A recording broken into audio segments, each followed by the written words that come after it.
திருமறை நேரம் Bible hour presented by the National Bible College. கிறிஸ்துவின் சபையார் உங்களை வாழ்த்துகிறார்கள். Satellite Bible School. வாழ்த்துக்கள் திருமறை நேரம் நேயர்களே, இயேசு கிறிஸ்துவின் இனிய நாமத்திலே உங்கள் யாவரையும் அன்போடு வரவேற்கிறோம். பரிசுத்த ஆவியும் அவருடைய வேலைகளையும் பற்றி நாம் படித்து வருகிறோம். பிரியமானவர்களே, பரிசுத்த ஆவி நமக்குள்ளே செய்கிற அநேக வேலைகளிலே வேதம் தெளிவாக சொன்னவைகளை எடுத்து நாம் தனியாக அதை தூக்கி பார்க்கிறோம். அதனாலே நாம் அநேக விஷயங்களை இப்பொழுது கற்றுக்கொள்கிறோம். பரிசுத்த ஆவி ஒருவனுக்குள்ளாக செய்கிற அநேக வேலைகளிலே இன்றைக்கு வேதம் இன்னைக்கு நமக்கு என்ன சொல்லிக் கொடுக்க போகிறது? பிரியமானவர்களே, ஒருவன் கிறிஸ்துவுக்குள்ளே கீழ்ப்படியும் பொழுது, ஞானஸ்நானம் பெற்றுக்கொள்ளும் பொழுது பரிசுத்த ஆவியை ஈவாக வரமாக அவன் பெற்றுக்கொள்கிறான். கீழ்ப்படுகிற யாவரும் பெற்றுக்கொள்கிறார்கள். சிலருக்கு ரொம்ப அதிர்ச்சியாக கூட இருக்கலாம். அப்படியா அப்படின்னு சிலர் யோசிக்கலாம்.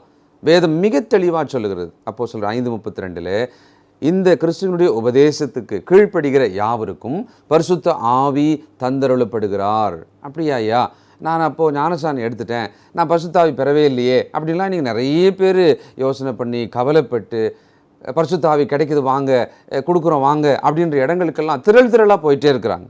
வேதத்தை கவனிங்க, சத்தியத்தை கவனிங்க. பரிசுத்த ஆவி நமக்குள்ளே எப்பொழுது வருகிறார், எவ்விதமாக ஒரு விசுவாசி கொடுக்கப்படுகிறார், இதை தான் நம்ம இன்னைக்கு கற்றுக்க போகிறோம். ஆவலாக இருக்கு இல்லையா? கேளுங்க. இதனாலே நம்முடைய செய்தியாளர் தேசிய வேதாகம கல்லூரியினுடைய கல்வித்துறை தலைவர் டாக்டர் பீட்டர் சாலமன் ஐயா அவர்கள்.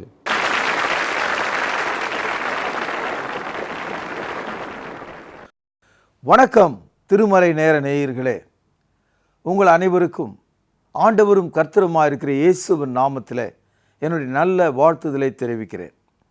இந்த நாட்களில் பரிசுத்த ஆவியின் வேலைகள், the work of the holy spirit என்ற தலைப்பில் நாம் பாடத்தை கேட்டு வருகிறோம்.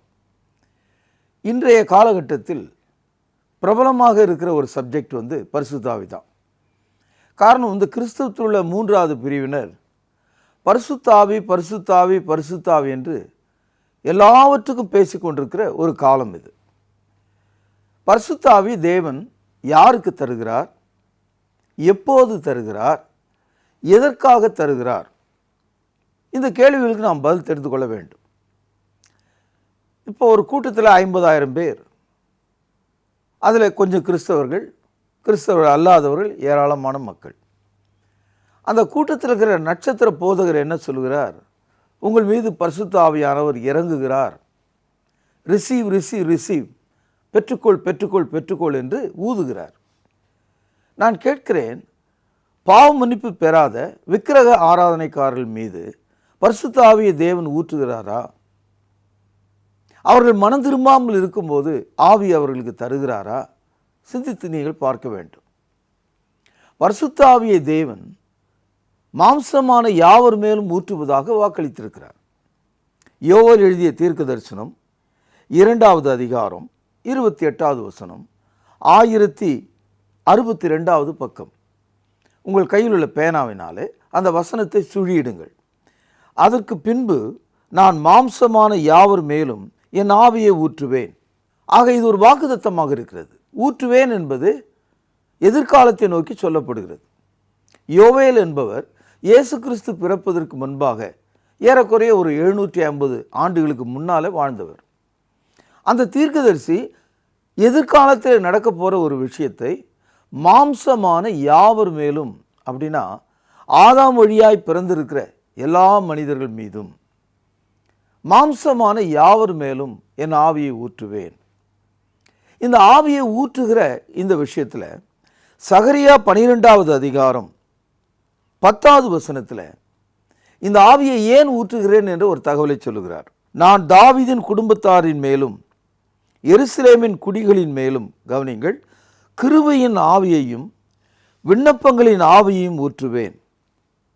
தேவன் நமக்கு ஏன் ஆவியை தருகிறாராம்? கிருபை அடைவதற்காகவும், நாம் தேவனிடத்தில் உறவு கொள்ளவும் ஐக்கியம் கொள்ளவும் தேவன் நமக்கு ஆவியை தருகிறார். நாம் ஜெபம் பண்ணுகிறோம், விண்ணப்பம் ஏறெடுக்கிறோம். ஆக ஆவியை ஊற்றுவேன் என்று வாக்களிக்கப்பட்டிருக்கு. அப்போஸ்தலர் நடபடிகள் 2ஆம் அதிகாரம் மிக முக்கியமான ஒரு அதிகாரம்.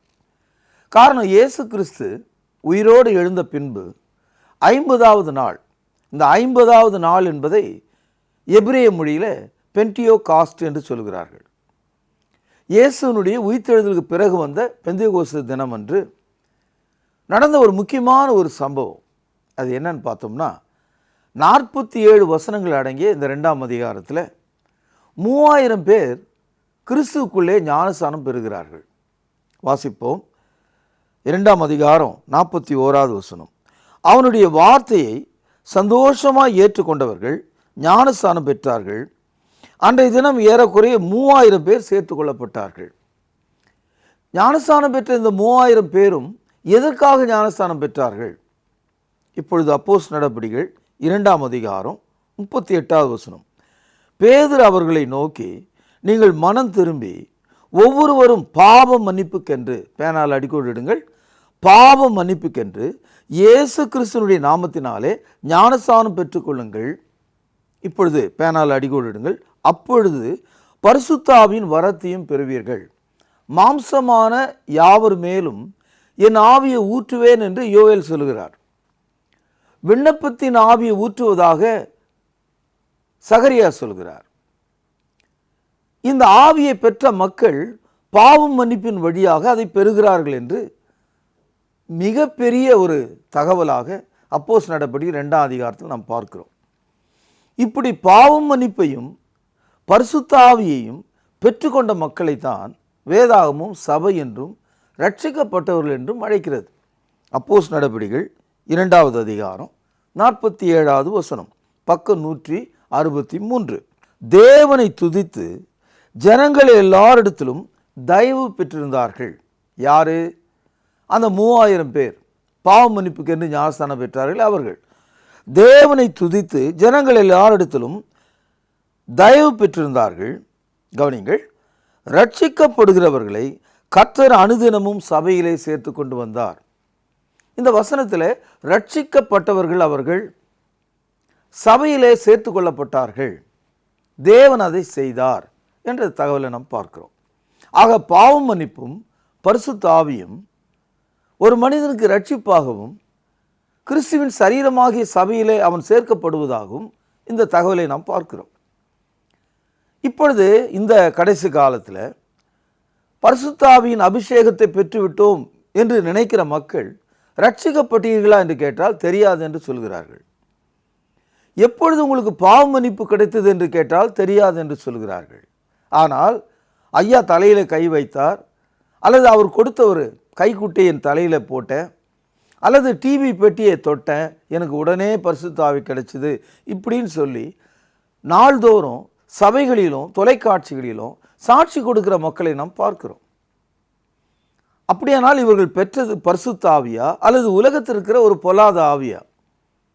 பரிசுத்த ஆவியை பெற்ற மக்கள் பரிசுத்தமுள்ள வாழ்க்கை செய்திருக்க வேண்டுமே. பரிசுத்த ஆவியை பெற்ற மக்கள் பாவ மன்னிப்பின் வழியாக தேவனுடைய பிள்ளைகளாக மாறி இருக்க வேண்டுமே. தேவனுக்கு கீழ்ப்படியாதவர்களுக்கு தேவன் எவ்விதமாக பரிசுத்த ஆவி கொடுக்க முடியும்? நீங்கள் இதை சிந்திக்க வேண்டும்.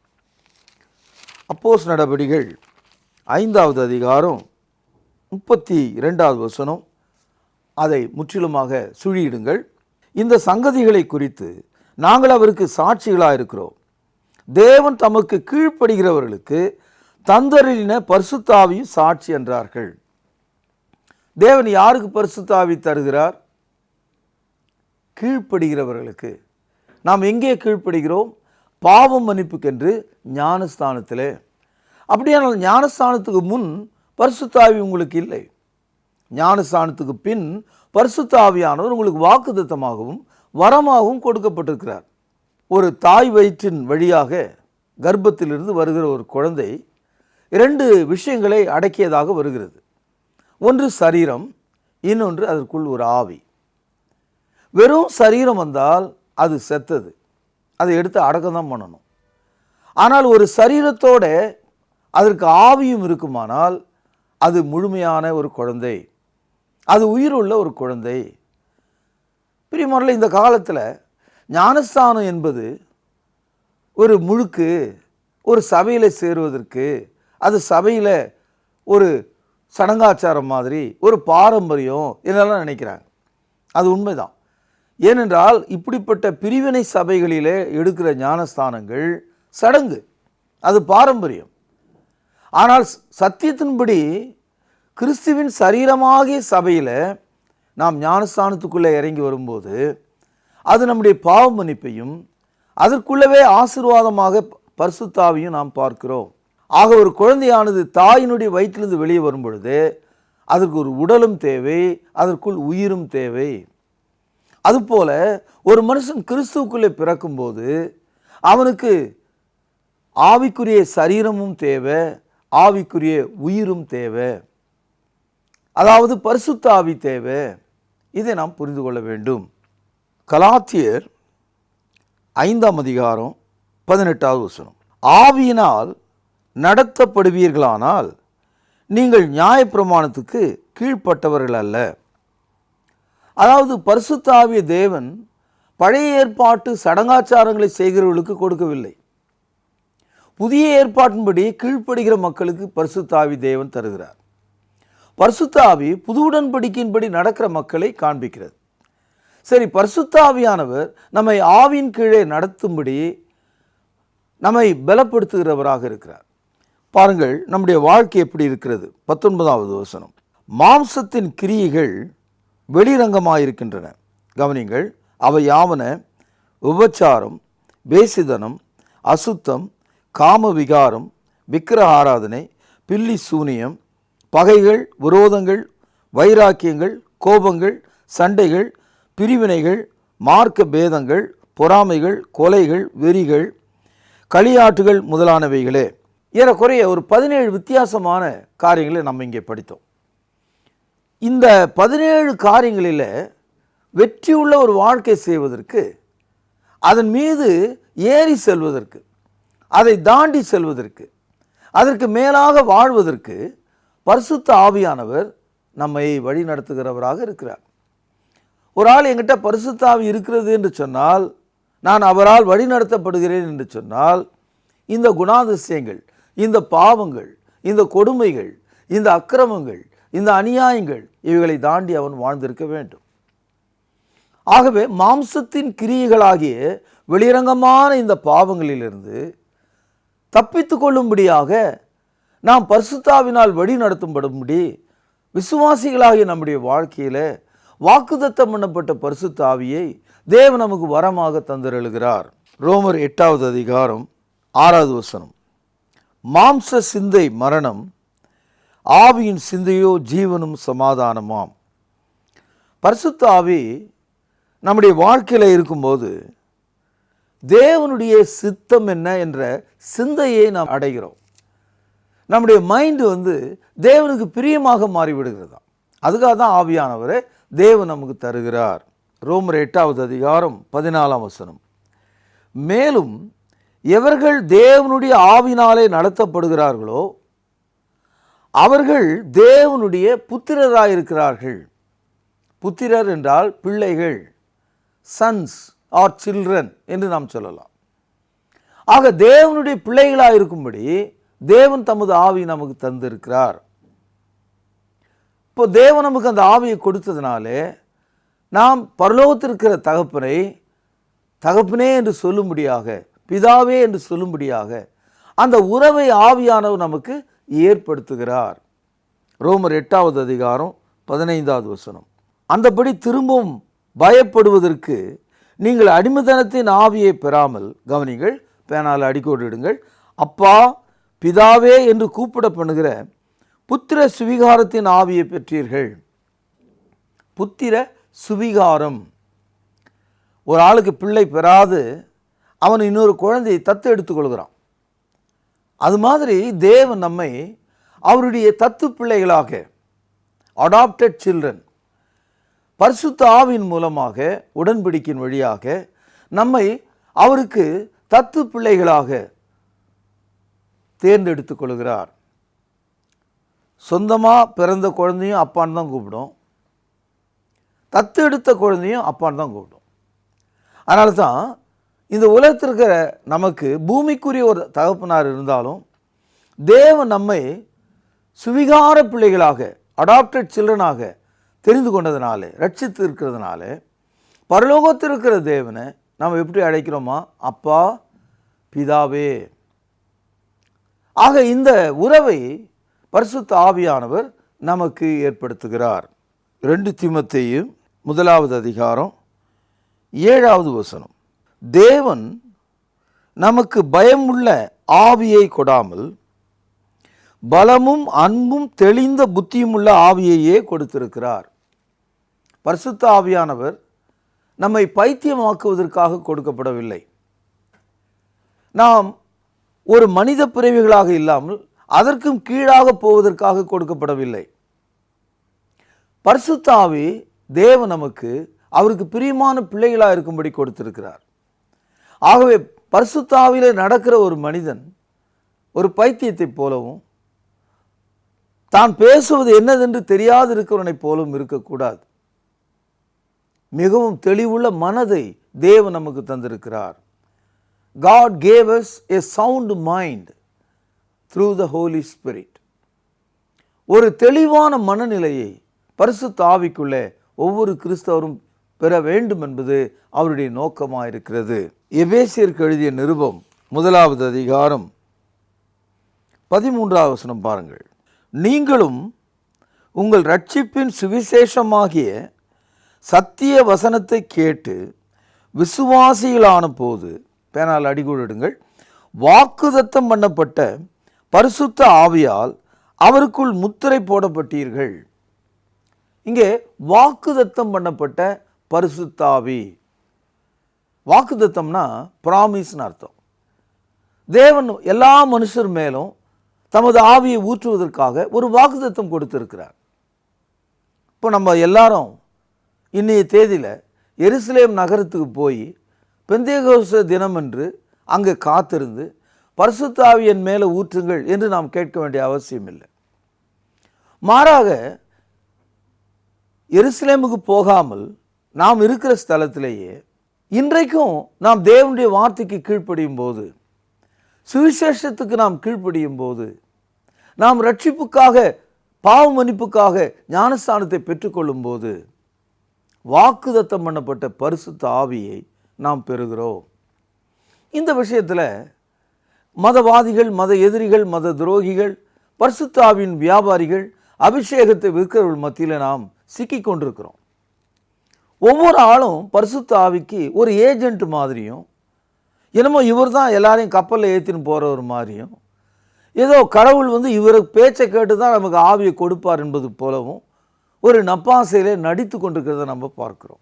ஒரு முறையும் கூட்டத்துக்கு போகும்போது உங்களுக்கு அக்னி அபிஷேகம் இறங்குகிறது என்று ஒரு பொய் தகவலை சொல்கிறாங்க. பிரியமானவர்களே, ஒவ்வொரு நாளும் நாம் புதுசாக ஆவியை நாம் பெற்றுக்கொள்வது கிடையாது. ஒரே ஒரு முறை நம் மீது அவர் ஊற்றப்படுகிறார். வாக்குதத்தமாகவும் வரமாகவும் ஊற்றப்படுகிறார். நாம் கீழ்ப்படியும் போது ஊற்றப்படுகிறார்.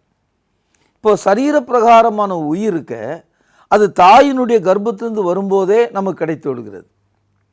அந்த உயிர் அவன் சாகிற வரைக்கும் சரீரத்தில் இருக்கு. அது மாதிரி பரிசுத்த ஆவியானவரும் கூட பாவ மன்னிப்புக்குரிய ஞானஸ்தானத்துக்கு நாம் கீழ்ப்படியும் போது வாக்குதத்தம் பண்ணப்பட்ட பரிசுத்த ஆவியை, அப்பா பிதாவே என்று கூப்பிட பண்ணுகிற அந்த ஆவியை, புத்திர சுவிகாரத்தினுடைய ஆவியை நாம் பெற்றுக்கொள்கிறோம். இப்போ அந்த கிறிஸ்தவ மார்க்கத்தில் இந்த 3வது பிரிவினர் பெந்தேகோஸ்தே அமைப்புகள் முதல்ல பரிசுத்த ஆவி, பிறகு பாவ மன்னிப்புக்குரிய ஞானஸ்தானம் என்று போதிக்கிறார்கள். நீங்கள் வேணால் கூர்ந்து கவனித்து பாருங்கள்.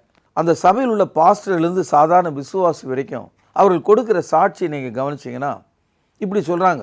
1992வது வருஷம் தேவன் என்னை பரிசுத்த ஆவினால் அபிஷேகப்படுத்தினார். 92ல் திரும்பி அவங்களே பேசிகிட்டு இருக்கும்போது சொல்கிறாங்க, ஒரு 6 வருஷம் பொறுத்து 1998வது வருஷம் நான் தண்ணீர் முழுக்கு ஞானஸ்தானம் பெற்றுக்கொண்டேன். கேள்வி என்னன்னா, தண்ணீர் முழுக்கு ஞானஸ்தானம் 98ல், பரிசுத்த ஆவியின் அபிஷேகம் 92ல். இது ரொம்ப வித்தியாசமாக இருக்கு.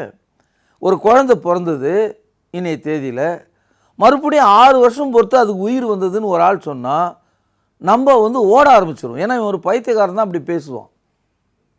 ஒரு குழந்தை பிறக்கும் போதே ஆவியோடு பிறந்தால் தான் அது உயிர் உள்ளது. அதுபோல ஒரு பாவ மன்னிப்புக்குரிய மனுஷனுக்கு பரிசுத்த ஆவியை கொடுத்தால் தான் அவன் ரட்சிக்கப்பட்டவனாய் கருதப்பட முடியும். பரிசுத்த ஆவி இல்லாம அவன் கிறிஸ்தவனா இருக்கவே முடியாது. நான் சொன்னது உங்களுக்கு விளங்குதுங்களா? பாருங்கள், 1 கொரிந்தியர் 12வது அதிகாரம் 3வது வசனம்.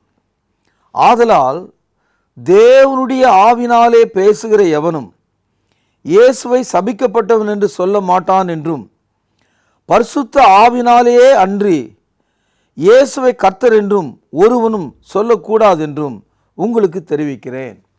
அப்போ பரிசுத்த ஆவியின் ஒத்தாசை இல்லாம இயேசுவை நாம் கர்த்தர் என்று சொல்ல முடியாது. ஏனென்றால் அவர் நம்முடைய இரட்சகராயிற்று. அவர் என்னை ரட்சித்தால் மட்டுமே அவரை நான் கர்த்தர் என்றும் இரட்சகர் என்றும் என்னால் சொல்ல முடியும்.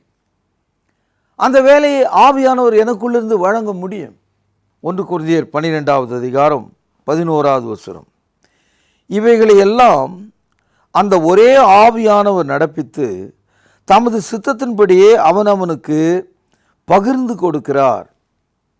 அதாவது பரிசுத்த ஆவியானவர் ஒரு நபராக இருக்கிறார். அவருக்குள் பல வரங்கள் இருக்கிறது. அந்த வரங்களிலே நாம் தேவனுடைய பிள்ளைகளாக இருக்கும்படி வாக்குத்தத்தம் பண்ணப்பட்ட பரிசுத்த ஆவி நாம் பெறுகிறோம். பரிசுத்த ஆவி இல்லாம ஒரு கிறிஸ்தவன் இருக்க முடியாது. பரிசுத்த ஆவியின் வரம் இல்லாமல் ஒரு மனுஷன் ரட்சிப்பை அனுபவிக்க முடியாது. நான் சொன்னது உங்களுக்கு விளங்குச்சுங்களா? எபேசியர் 4வது அதிகாரம் 30வது வசனம். அன்றியும் நீங்கள் மீட்கப்படும் நாளுக்கென்று முத்திரையாக பெற்ற தேவனுடைய பரிசுத்த ஆவியை துக்கப்படுத்தாதிருங்கள். பரிசுத்த ஆவியானவர் நமக்குள்ளே வரமாக இருக்கும்போது அதுக்கு விரோதமான பாவ வாழ்க்கை செய்யும்படி நாம் இறங்கிவிட்டால் நமக்குள் இருக்கும் ஆவியானவர் துக்கப்படுகிறார். தேவனுடைய ஆவி நமக்குள்ளே வழிநடத்தப்படும்படி நமக்கு கொடுக்கப்பட்டிருக்கிறார். ஆக பரிசுத்த ஆவியை துக்கப்படுத்தாதிருங்கள் அப்படின்னு சொன்னா அவர் உங்களுக்குள்ளே இருக்கிறார் என்று தானே பொருள். அவர் உங்களுக்குள்ளே இருக்கிறதுனாலே நீங்கள் இப்படி நடவுங்கள் என்பது தானே பொருள். அதனால தான் எபேசியர் 1வது அதிகாரம் 13வது வசனத்திலே நாம் படித்தோம், வாக்குத்தத்தம் பண்ணப்பட்ட பரிசுத்த ஆவியால் அவருக்குள் முத்திரை போடப்பட்டீர்கள். அதே கருத்தை தான் எபேசியர் 4:30 சொல்றாரு, நீங்கள் மீட்கப்படும் நாளுக்கென்று முத்திரையாக பெற்ற தேவனுடைய பரிசுத்த ஆவியை துக்கப்படுத்தாதிருங்கள். ஆக பரிசுத்தவான்களாகிய விசுவாசிகளுடைய வாழ்க்கையில பரிசுத்த ஆவியானவர் வரமாக நமக்கு கொடுக்கப்படுகிறார். நாம் கீழ்ப்படிந்ததினாலே வரமாக கொடுக்கப்படுகிறார். அதனாலே அவர் ஒரு முத்திரை போல நமக்குள் இருந்து நம்மை சகல அக்கிரமங்களிலிருந்து பிரிந்து வாழ, தனித்து வாழ, பரிசுத்தமாய் வாழ நம்மை ஏவுகிறவராக இருக்கிறார். வசனத்தை கொண்டு நாம் வாழும்படியாக நமக்கு அறிவுரை கொடுக்கிறவராக இருக்கிறார், நினைவுபடுத்துகிறவராக இருக்கிறார். மாம்சமான யாவர் மேலும் இன்றைக்கு இந்த நூற்றாண்டில் உலகத்தில் 700 கோடி மக்கள் இருக்காங்க. இந்த 700 கோடி மக்களும் நான் பாவி என்றும் கிறிஸ்தியனுடைய ஆண்டவர் என்றும் மெய்யாகவே நான் மனம் திரும்புகிறேன் என்றும் பாவ மன்னிப்புக்குரிய ஞானஸ்தானத்தை அவர்கள் பெற்றுக்கொண்டால் வாக்குத்தத்தம் பண்ணப்பட்ட மாம்சமான யாவர் மேலும் கொடுக்கப்படுகிற பரிசுத்த ஆவியை அவர்கள் பெற்றுக்கொள்ள முடியும். பரிசுத்த ஆவியானவருக்கு பல பணிகள் இருக்கிறது, பல வேலைகள் இருக்கிறது. அதில் ஒன்று, பரிசுத்தவான்களாகிய விசுவாசிகளுக்கு அவர் வரமாகவும் முத்திரையாகவும் சுவிகாரத்தின் ஆவியாகவும் அருளப்பட்டிருக்கிறார். எனவே அன்புக்கும் பாசத்துக்கும் உரிய கண்மணிகளே, பரிசுத்தவான்களே, நீங்கள் இந்த பரிசுத்த ஆவியை குறித்தும் அவருடைய வேலையை குறித்தும் தெளிவை அடைய வேண்டும்.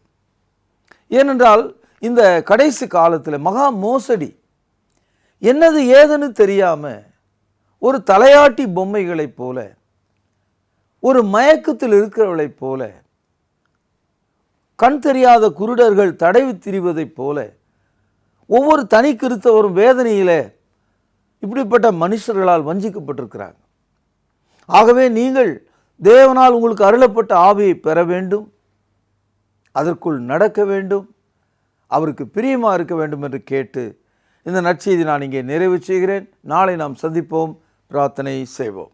மகா பரிசுத்த நிறைந்த எங்கள் அன்பான தகப்பனே, பரிசுத்த ஆவியை கீழ்ப்படுகிற யாவருக்கும் தேவன் தருகிறார் என்ற நம்பிக்கையூற்று நல்ல செய்திக்காக உம்மை துதிக்கிறேன். கர்த்தராகிய இயேசு கிறிஸ்துவினுடைய நாமத்தில் ஜெபத்தை கேட்டருளும் ஜீவனுள்ள எங்கள் நல்ல பிதாவே, ஆமென்.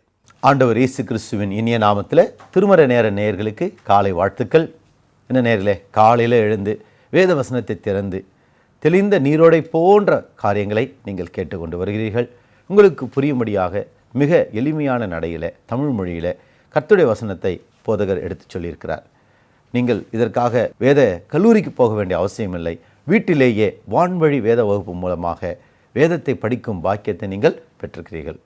சமீபத்தில் ஒளிபரப்பான 80 செய்திகள் பேக் டு பைபிள், அதாவது ஒவ்வொரு வேதாகம புத்தகத்துக்கான விளக்கு உரை, அதிலிருந்து விசேஷ செய்திகள் அடங்கிய 80 செய்திகள் அடங்கிய 8 டிவிடிகள் ஆயத்தமாக இருக்கிறது. தேவைப்படுவோர் தொடர்பு கொள்ளுங்கள். பிரியமானவர்களே, இந்த பரிசுத்த ஆவியானவரின் பணிகள் தொடரில் ஒவ்வொரு நாளும் பரிசுத்த ஆவியானவரின் பணியை பற்றி நீங்கள் தெரிந்து கொண்டு வருகிறீர்கள். இன்று நீங்கள் 5வது செய்தியை கேட்டிருக்கிறீர்கள். குறிப்புகளாக எழுதி கொண்டீர்களா? மறுபடியும் அதை படியுங்கள். ஏனென்றால் இன்றைக்கு அதிகமாக தவறாக போதிக்கப்படுகிற ஒரு சப்ஜெக்ட், வேதத்தில் இருக்கிற ஒரு விஷயம் என்னவென்றால் பரிசுத்த ஆவியானவரை பற்றியும் அவருடைய பணிகளை பற்றியும் தான். ஆனால் நீங்கள் அப்படி இருக்க வேண்டாம். வேதத்தின்படி அவரை அறிந்து கொள்ளுங்கள், சத்தியத்தின்படி அவரை தெரிந்து கொள்ளுங்கள் என்பதே இந்த நிகழ்ச்சியினுடைய நோக்கம். பிரியமானவர்களே, இன்னும் நீங்கள் கேட்ட செய்தியிலிருந்து உங்களுக்கான பரிசு கேள்வி இதுதான். தேவன் பரிசுத்த ஆவியை யாருக்கு எதற்காக கொடுக்கிறார்? என்ன, கொஞ்சம் கடினமாக இருக்கு இல்லையா கேள்வி? நீங்கள் கேட்ட செய்தியை எழுதி வச்சுருந்தீங்கன்னா குறிப்புகளை படித்து தெரிந்து கொள்ளுங்கள். வசன குறிப்போடு சரியான பதிலை உடனே எழுதுங்கள். தேவன் பரிசுத்த ஆவியை யாருக்கு எதற்காக கொடுக்கிறார்? சரியான பதிலுக்கு நல்ல பரிசுகள் நிச்சயம் உண்டு. அநேகர் கடந்த செய்தியெல்லாம் கேட்டு எல்லா கேள்விகளுக்கும் நல்ல பதில்களை, சரியான பதில்களை எழுதியிருக்கிறீர்கள். உங்களை பாராட்டுகிறோம். வேர்வை சக்தி, கிறிஸ்துவின் சபை, இறையியல் இலக்கணம் போன்ற புத்தகங்கள் இருக்கிறது. தேவைப்படுவோர் வாங்கி படியுங்கள். உங்கள் திருச்சபைக்கு தேவையான கர்த்தருடைய பந்தி பாத்திரங்கள், காணிக்கை பைகள், பிரசங்க பீடங்கள் தேவைப்படுவோர் தொடர்பு கொள்ளுங்கள். தேவ கிருபையும் சமாதானமும் இந்த நாள் முழுவதும் உங்கள் அனைவரோடும் கூட இருப்பதாக. தொடர்பு கொள்ள வேண்டிய முகவரி: திருமறை நேரம், 58 சர்ச் தெரு, குமரன் நகர், சென்னை 6,82,000. தொலைபேசி எண் 044255008882.